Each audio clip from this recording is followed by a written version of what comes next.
الحمد لله رب العالمين والصلاة والسلام على أشرف الأنبياء والمرسلين فأعوذ بالله من الشيطان الرجيم بسم الله الرحمن الرحيم نون والقلم وما يسطرون ما أنت بنعمة ربك بمجنون وإن لك لأجرا غير ممنون وإنك لعلى خلق عظيم. معزز سامعات، السلام علیکم ورحمۃ اللہ وبرکاتہ. ابھی میں نے آپ لوگوں کے سامنے سورہ قلم کی آیت نمبر 1 تا 4 تلاوت فرمائی. اس مناسبت سے میری تقریر کا عنوان ہے رسول اکرم صلی اللہ علیہ وسلم کا اعلیٰ اخلاق. جب اللہ کے رسول صلی اللہ علیہ وسلم کے اخلاق کے بارے میں گفتگو ہم کرتے ہیں تو سب سے پہلے ہمارے ذہنوں میں یہ بات رہنی چاہیے کہ آپ صلی اللہ علیہ وسلم اللہ کے رسول ہی نہیں بلکہ تمام رسولوں کے امام ہیں، اور رسول کی تربیت خود اللہ رب العالمین کرتا ہے، اور اس ایمان سے، اس اندازے سے اس کا تزکیہ کرتا ہے کہ وہ اخلاق و کردار میں سب سے اعلیٰ نمونہ اور سب سے افضل سانچہ بن جاتا ہے. اور چونکہ اللہ کے رسول صلی اللہ علیہ وسلم کا مربی اللہ تعالی ہوتا ہے، اس لیے اس نے قرآن مجید میں 2 چیزوں کی قسم اٹھا کر سید الرسل حضرت محمد مصطفیٰ صلی اللہ علیہ وسلم کے اخلاق کریمانہ کی گواہی دی. یعنی فرمایا نون، قسم ہے قلم کی اور اس چیز کی جسے فرشتے لکھتے ہیں. آپ اپنے رب کے فضل سے دیوانے نہیں ہیں، اور یقیناً آپ کے لیے کبھی نہ ختم ہونے والا اجر ہے، اور آپ یقیناً عظیم اخلاق والے ہیں. اور چونکہ رسول ہمیشہ وحی کی اتباع کرتا ہے، اس لیے وحی الہی اسی کا اخلاق بن جاتا ہے. اسی لیے جب حضرت عائشہ رضی اللہ تعالی عنہ سے آپ صلی اللہ علیہ وسلم کے اخلاق کے بارے میں سوال کیا گیا تو آپ نے فرمایا آپ صلی اللہ علیہ وسلم کا اخلاق قرآن مجید تھا. واضح رہے کہ اللہ کے رسول صلی اللہ علیہ وسلم کے اعلیٰ اخلاق کی گواہی صرف قرآن مجید میں ہی نہیں بلکہ اس سے پہلے آسمانی کتابوں میں بھی موجود ہے. عطا بن یسار بیان کرتے ہیں کہ میں حضرت عبداللہ بن عمر بن عاص رضی اللہ تعالیٰ عنہ سے ملا تو میں نے ان سے سوال کیا کہ مجھے تو تورات میں نبی کریم صلی اللہ علیہ وسلم کی صفات کے بارے میں بتلائیے. انہوں نے فرمایا ہاں، اللہ کی قسم تورات میں بھی آپ کی وہ بعض صفتیں ذکر کی گئی ہیں جو قرآن مجید میں ہیں. چنانچہ فرمایا یہ اللہ رب العالمین نے یا ایھا النبی انا ارسلناک شاہدا ومبشرا ونذیرا، اے نبی صلی اللہ علیہ وسلم بے شک ہم نے آپ کو گواہ اور خوشخبری دینے والا اور ڈرانے والا بنا کر بھیجا ہے. اسی طرح تورات میں بھی یہ صفات ذکر کی گئی ہیں. اس کے علاوہ اس میں یہ بھی واضح ہے کہ آپ عرب لوگوں کے لیے قلعہ ہوگے. آپ میرے بندے اور میرے رسول ہیں. میں نے آپ کا نام متوکل اللہ تعالی پر بھروسہ کرنے والا رکھا ہے. اس میں آپ صلی اللہ علیہ وسلم کی یہ صفات بھی ہیں. یعنی فرمایا گیا آپ نہ بد اخلاق ہیں اور نہ سخت مزاج ہیں، اور نہ ہی بازاروں میں اونچی آواز سے بات کرتے ہیں، اور برائی کا جواب برائی سے نہیں دیتے بلکہ معاف اور درگزر کر دیتے ہیں.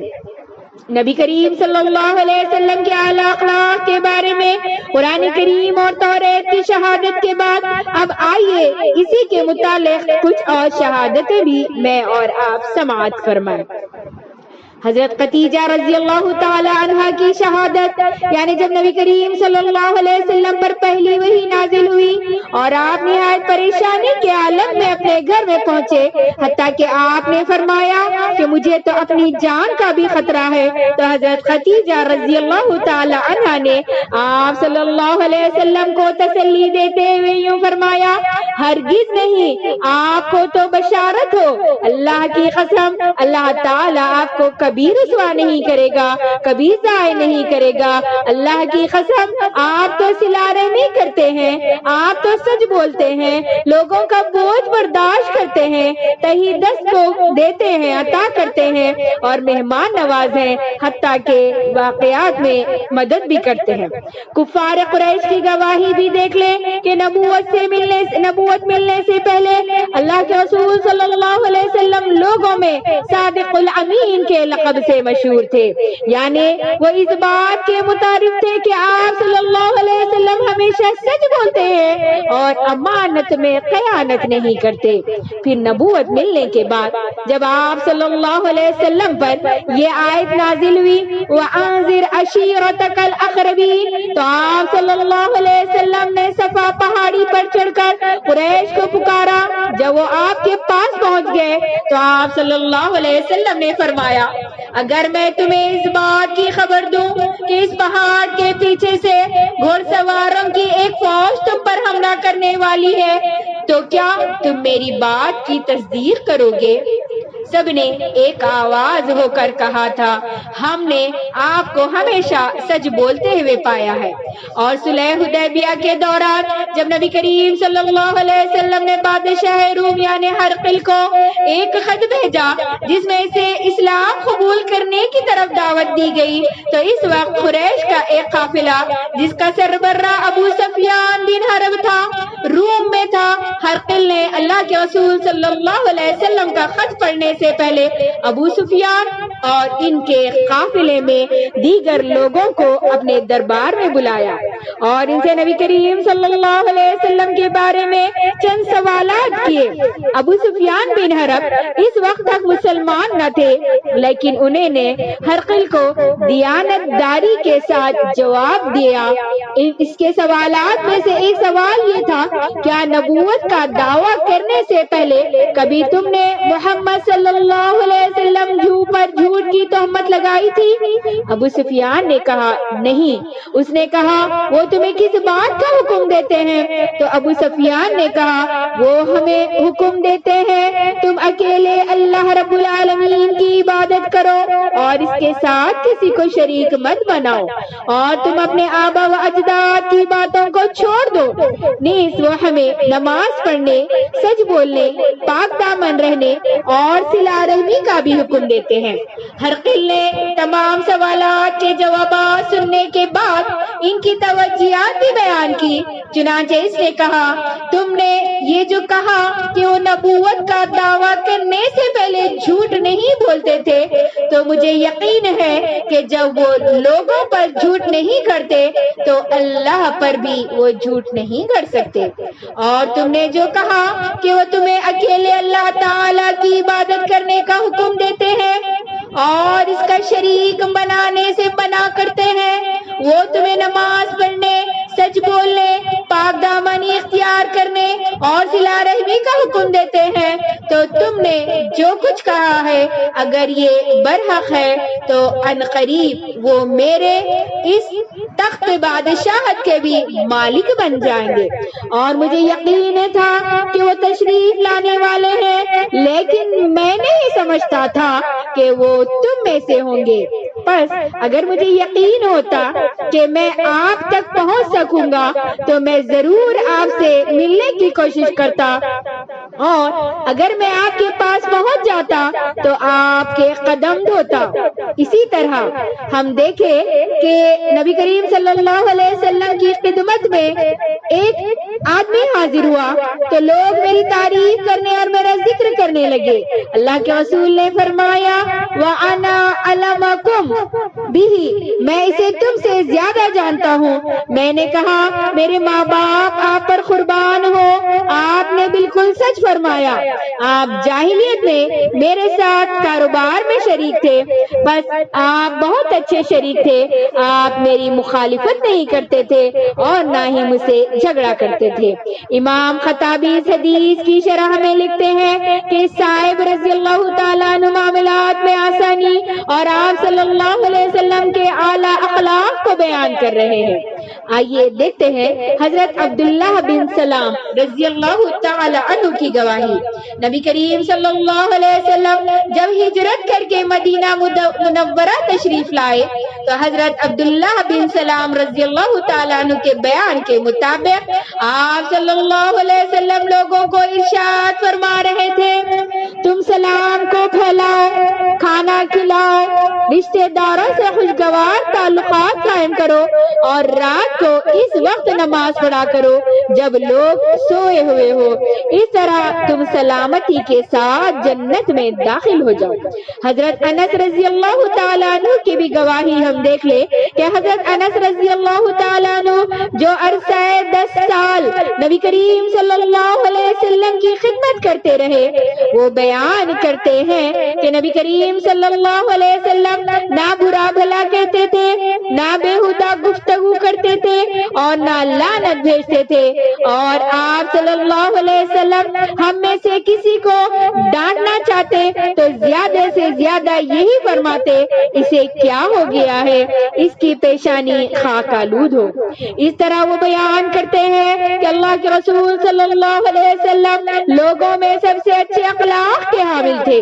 آپ صلی اللہ علیہ وسلم نے ایک دن مجھے کسی کام کے لیے بھیجا تو میں نے زبان سے کہا میں نہیں جاؤں گا، لیکن میرے دل میں یہ تھا کہ میں نبی کریم صلی اللہ علیہ وسلم کے حکم کے مطابق جاؤں گا، چنانچہ میں چلا گیا۔ کچھ بچوں کے پاس سے گزرا جو بازاروں میں کھیل رہے تھے تو میں بھی ان کے ساتھ کھیلنے لگ گیا۔ اچانک اللہ کے رسول صلی اللہ علیہ وسلم تشریف لائے اور میرے پیچھے سے میری گردن کو پکڑ لیا۔ میں نے آپ صلی اللہ علیہ وسلم کی طرف دیکھا تو آپ صلی اللہ علیہ وسلم ہنس رہے تھے۔ آپ صلی اللہ علیہ وسلم نے ارشاد فرمایا، اے میرے پیارے انس، تم وہاں گئے تھے جہاں میں نے تمہیں جانے کا حکم دیا تھا۔ میں نے کہا جی اللہ کے رسول صلی اللہ علیہ وسلم میں ابھی جا رہا ہوں۔ حضرت عبداللہ بن عمر رضی اللہ تعالیٰ عنہ کی گواہی دیکھ لیں۔ حضرت عبداللہ بن عمر رضی اللہ تعالیٰ عنہ بیان کرتے ہیں، بےہودہ گفتگو رسول اکرم صلی اللہ علیہ وسلم کی نہ عادت تھی اور نہ ہی آپ اس کی کوشش کرتے تھے، اور آپ فرمایا کرتے تھے تم میں سب سے بہتر وہ ہے جو سب سے اچھے اخلاق والا ہو۔ حضرت صفیہ بنت حج رضی اللہ تعالی عنہا کی گواہی، آپ نبی کریم صلی اللہ علیہ وسلم کے ازواج مطہرات اور مومنوں کی ماں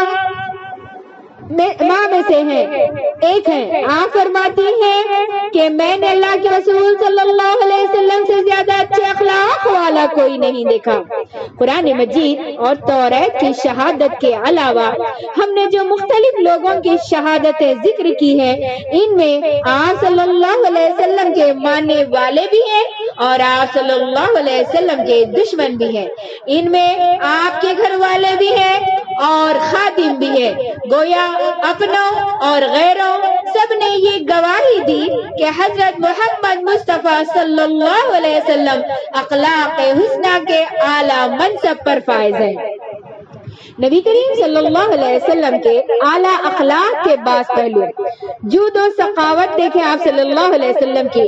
حضرت جابر بن عبداللہ رضی اللہ تعالیٰ عنہ بیان کرتے ہیں، اللہ کے رسول صلی اللہ علیہ وسلم سے جب بھی کسی چیز کا سوال کیا گیا، ایسا کبھی نہیں ہوا کہ آپ صلی اللہ علیہ وسلم نے سائل کو خالی لوٹایا ہو۔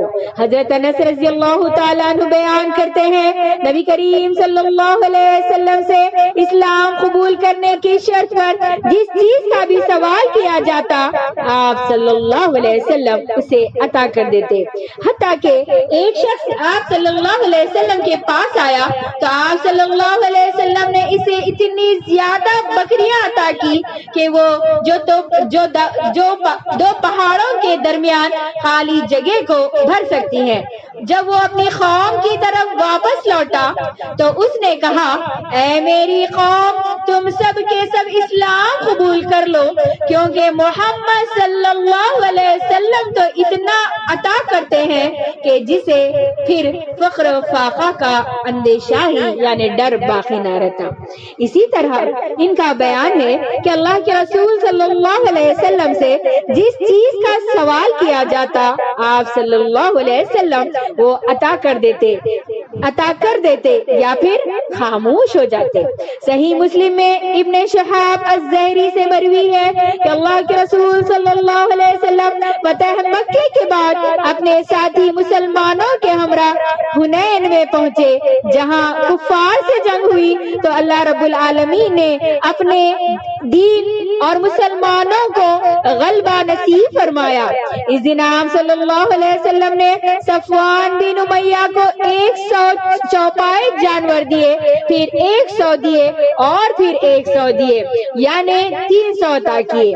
ابن شہاب کا بیان ہے کہ انہیں سعد بن مصعب نے بیان کیا کہ صفوان نے کہا اللہ کی قسم مجھے رسول اکرم صلی اللہ علیہ وسلم نے اس وقت عطا کیا جو کچھ عطا کیا جب آپ صلی اللہ علیہ وسلم مجھے سب سے زیادہ ناپسندیدہ تھے، پھر آپ نے مجھے بار بار دیتے رہے یہاں تک کہ آپ صلی اللہ علیہ وسلم مجھے لوگوں میں سب سے زیادہ محبوب ہو گئے۔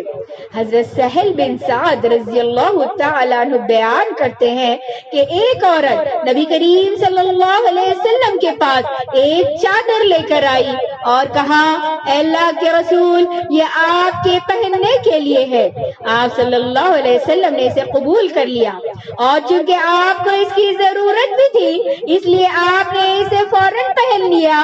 اس کے بعد صحابہ اکرام میں سے ایک شخص نے آپ کو وہ چادر پہنتے ہوئے دیکھا تو اس نے کہا اے اللہ کے رسول یہ چادر بہت اچھی ہے، یہ آپ مجھے پہنا دیجئے۔ آپ صلی اللہ علیہ وسلم نے فرمایا ٹھیک ہے، اور بعد ازاں جب نبی کریم صلی اللہ علیہ وسلم تشریف لے گئے تو صحابہ اکرام نے اسے ملامت کی اور کہا تم نے یہ اچھا نہیں کیا، تمہیں معلوم نہیں کہ نبی کریم صلی اللہ علیہ وسلم کو اس چادر کی ضرورت تھی اور اسی بنا پر آپ نے اسے قبول کیا تھا، پھر تم نے اس کا سوال کر ڈالا اور تم یہ بھی جانتے تھے کہ آپ صلی اللہ علیہ وسلم سے جب کسی چیز کا سوال کیا جاتا ہے تو آپ اسے اپنے پاس نہیں رکھتے بلکہ سائل کو دیتے ہیں۔ اس نے کہا جب نبی کریم صلی اللہ علیہ وسلم نے اسے پہنا تھا تو میں نے اس کی برکت کی امید رکھتے ہوئے اس کا سوال کیا تھا، شاید مجھے اس میں کفن پہنا دیا جائے۔ اس حدیث سے ثابت ہوتا ہے کہ نبی کریم صلی اللہ علیہ وسلم صرف ضرورت سے بچی ہوئی چیزیں ہی نہیں بلکہ اپنی ضرورت کی اشیاء بھی دوسرے لوگوں کو عطا کر دیتے تھے۔ یہ اخلاق ہے امام الانبیاء حضرت محمد مصطفیٰ صلی اللہ علیہ وسلم کا، جبکہ آج ہماری حالت یہ ہے کہ ضرورت کی اشیاء تو درکنار، ضرورت سے بچی ہوئی چیزیں بھی ہم کسی کو دینے کے لیے تیار نہیں ہوتے۔ دوسرا پہلو عاجزی و انکساری۔ نبی کریم صلی اللہ علیہ وسلم سید البشر اور امام الانبیاء ہیں، لیکن اتنے بڑے مرتبے پر فائز ہونے کے باوجود آپ صلی اللہ علیہ وسلم نہایت ہی منکر المزاج اور متواضع انسان تھے۔ صحابہ کرام رضی اللہ عنہ میں گھل مل جاتے تھے، ہمیشہ ان کے قریب رہتے تھے۔ آپ صلی اللہ علیہ وسلم ان کے درمیان میں بیٹھ جاتے تھے اور جس کے ذریعے وہ آپ تک پہنچتے، بلکہ ہر شخص جب چاہتا اور جہاں چاہتا آپ صلی اللہ علیہ وسلم سے ملاقات کر لیتا تھا۔ حضرت ابو ہریرہ رضی اللہ تعالیٰ عنہ بیان کرتے ہیں کہ حضرت جبرائیل علیہ السلام نبی کریم صلی اللہ علیہ وسلم کے پاس بیٹھے ہوئے تھے کہ اسی دوران انہوں نے کہا آسمان سے ایک فرشتے کو آتے ہوئے دیکھا، پھر فرمایا یہ فرشتہ جب سے پیدا ہوا ہے اس سے قبل وہ کبھی نازل نہیں ہوا۔ جب وہ آ گیا تو اس نے کہا اے محمد صلی اللہ علیہ وسلم اللہ رب العالمین نے مجھے یہ پیغام دے کر بھیجا ہے، آپ بادشاہ نبی بننا چاہتے ہیں یا ایک بندہ نبی بننا چاہتے ہیں؟ تو حضرت جبرائیل علیہ السلام نے ارشاد فرمایا اپنے رب کے لیے تواضع اختیار کیجئے۔ چنانچہ آپ صلی اللہ علیہ وسلم نے ارشاد فرمایا اور نبی کریم صلی اللہ علیہ وسلم بننے کو یعنی بندہ رسول بننے کو ترجیح دی اور یہی بات فرمائی، اے اللہ دعا کی مجھے اس حال میں زندہ رکھ کہ میں مسکین رہوں، اور اس حال میں مجھے موت دینا، اور قیامت کے روز مجھے مسکینوں کے گروہ میں سے اٹھانا۔ ایک مرتبہ حضرت عائشہ رضی اللہ تعالی عنہا نے آپ صلی اللہ علیہ وسلم کو یہ دعا کرتے ہوئے سنا تو کہا، اے اللہ کے رسول صلی اللہ علیہ وسلم یہ کیوں؟ تو آپ صلی اللہ علیہ وسلم نے ارشاد فرمایا بے شک وہ مالداروں سے 40 سال قبل جنت میں داخل ہوں گے۔ پھر آپ صلی اللہ علیہ وسلم نے ارشاد فرمایا عائشہ مسکین کو خالی نہ لوٹایا کرو، اگرچہ آج آدھی کھجور ہی دے دو۔ عائشہ تم مسکینوں سے محبت کرو اور انہیں اپنے قریب کرو، اس طرح اللہ تعالی تمہیں روز قیامت اپنے قریب اپنا قرب نصیب فرمائے گا۔ انشاءاللہ ثم انشاءاللہ اس کی دوسری قسط میں اور آپ صلی اللہ علیہ وسلم کی تواضع کے چند نمونے سماعت کریں گے۔ تو میں اور آپ دیکھ رہے ہیں رسول اکرم صلی اللہ علیہ وسلم کا اعلیٰ اخلاق۔ اللہ رب العالمین سے دعا گو ہے کہ الہ العالمین ہم تمام کو بہترین اخلاق اپنانے والے بنائے، الہ العالمین ہم تمام کو سنتوں پر عمل کرنے والے بنائے، آمین ثم آمین۔ وآخر الدعوانا ان الحمد للہ رب العالمین۔ السلام علیکم ورحمۃ اللہ وبرکاتہ۔